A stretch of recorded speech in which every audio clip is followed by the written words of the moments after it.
बोलो गणपति गणेश जी महाराज की जय, गीता माता की जय, वैकुंठनाथ की जय।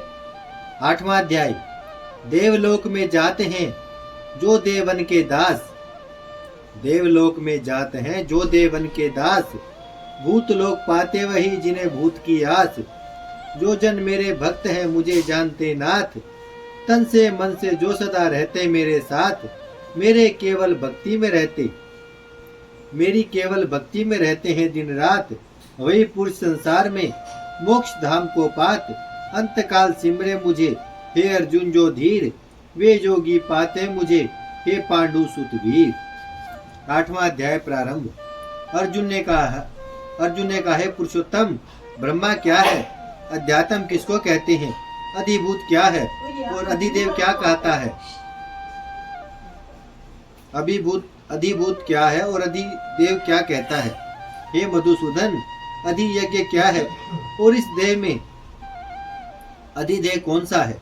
मरने के विषय में शिथिरचित वाले लोग तुमको कैसे जानते हैं। श्री कृष्ण भगवान बोले, जो अक्षर अविनाशी और परम श्रेष्ठ है वही ब्रह्मा है।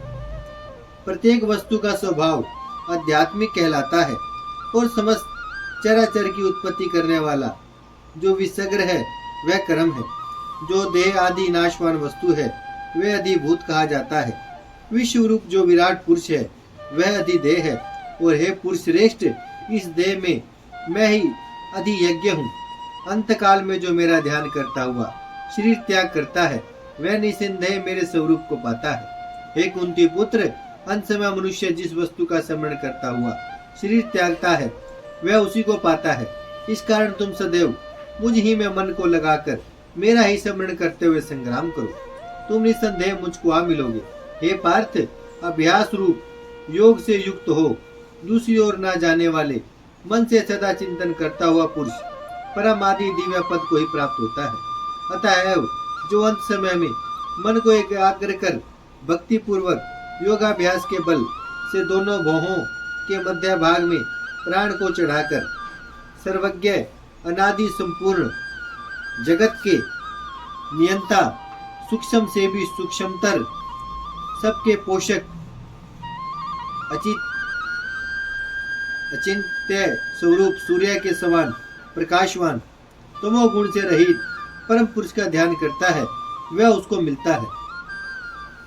वेद के जानने वाले जिसको अक्षर कहते हैं, वितराग होकर सन्यासी जिसमें प्रवेश करते हैं तथा जिसको चाहने वाले ब्रह्मचर्य का आचरण करते हैं, उस परम पद को तुमसे संक्षेप में कहता हूँ।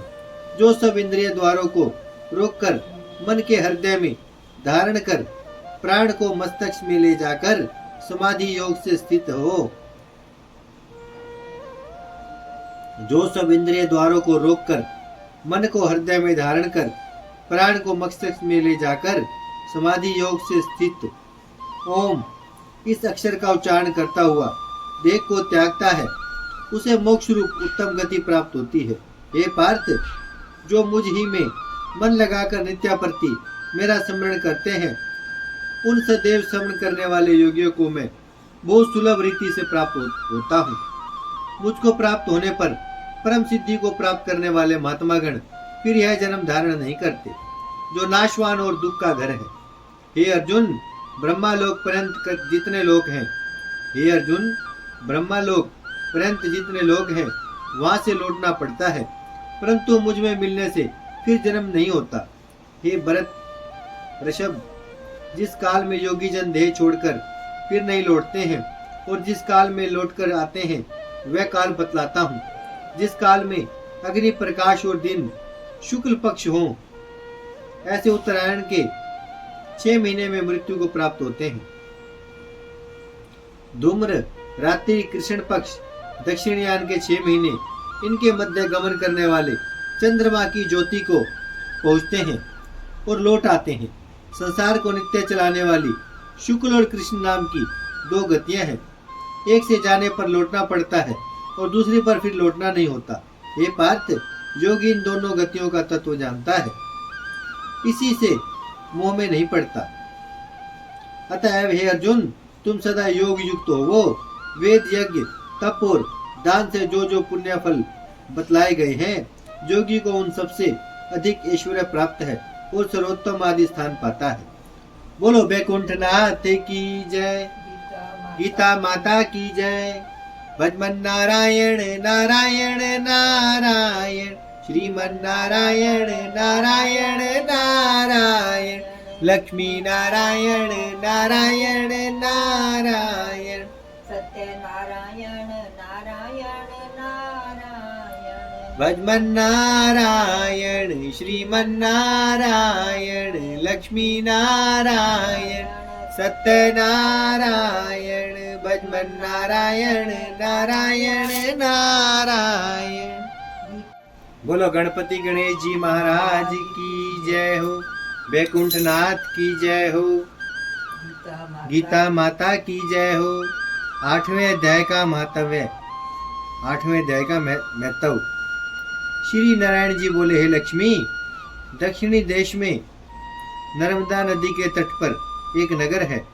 उसमें सुशर्मा नाम का एक बड़ा धनवान विप्र रहता था। एक दिन उसने एक संत महात्मा से पूछा, ऋषि जी मेरे संतान नहीं है। तब ऋषिवर ने कहा, तू दान पुण्य कर। तब ब्राह्मण ने पूछा, कौन सा दान करूं? उसने कहा, राजन काले पुरुष का दान। तब विप्र ने काले लोहे का पुरुष बनवाया, नेत्रों की जगह लाल जड़वा सोने के आभूषण पहराकर तैयार किया। वह काला पुरुष कह कहा लगाकर हंसा। राजा डर गया, यह कोई बड़ा अवगुण है जो लोहे का पुरुष हंसा। तब लोहे के उस काले पुरुष ने ब्राह्मण को कहा, हे ब्राह्मण, तू मुझे लेगा? तब ब्राह्मण ने कहा, मैंने तेरे शरीर के कई पचाए हैं। तब काले पुरुष ने कहा, हे विप्र, तू मुझे वह कारण बता जिस कारण तूने अनेक दान पचाए हैं। तब विप्र ने कहा, जो गुण मेरे में है सो मैं ही जानता हूं।